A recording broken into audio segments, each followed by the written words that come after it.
Habari za leo ndugu zangu wazuri.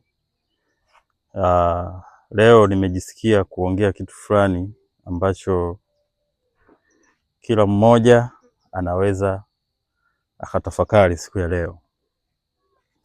Naomba tutafakari mimi na wewe ndugu yangu, ambayo tunaendelea kufanya dhambi, tunaendelea kufanya uzinzi, tunaendelea kunywa pombe, tunaendelea kuishi maisha mabaya, tunaendelea kufanya kila aina ya uovu katika hii dunia. Naomba tujiulize kitu kimoja. Tutafanya haya mambo mpaka lini kama wanadamu? Tutafanya mpaka lini? Kumbuka kuna wengine wako mochwari sasa hivi. Mochwari haikosi watu.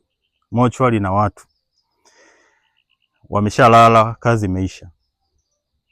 Chochote unachokifanya ndugu yangu, unajua mwisho wa hicho kitu unachokifanya, unajua matokeo yake, kwa sababu unajua tunaishi duniani mara moja na hakuna siku tutaweza kubadilika.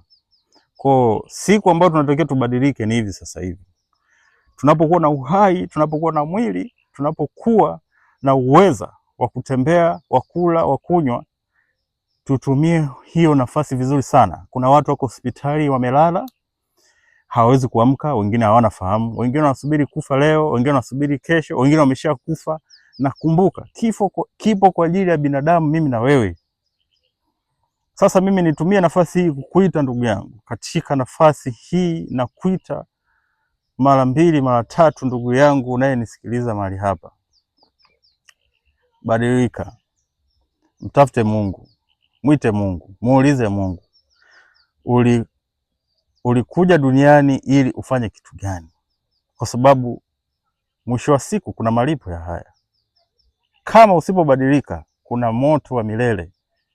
Jiulize tu, mbona wewe ni mzima, wengine wamekufa? Je, labda kesho wewe ndo utawekwa kwenye friji la mochwari? Unajuaje? Kwa hiyo njia ni kubadilika leo. Acha dhambi, okoka, mwite Roho Mtakatifu, achana manabii, achana na ibada za kinabii. Manabii wengine wa ukweli, lakini walio wengi ni wa uongo. Manabii wa uongo yameshasemwa kwenye Biblia. Maneno yote yameshaandikwa, yote yametabiriwa. Manabii wa uongo ni wengi, wanatumia vitu vya ajabu. Yesu anafananishwa na maji, anafananishwa na keki, anafananishwa sijui na vitu gani vya ajabu ajabu. Huo ni uganga wa kienyeji. Njoo kwa Yesu Kristo uokoke na mbinguni utaingia. Badilika kabla muda hujaisha, kabla hujafa.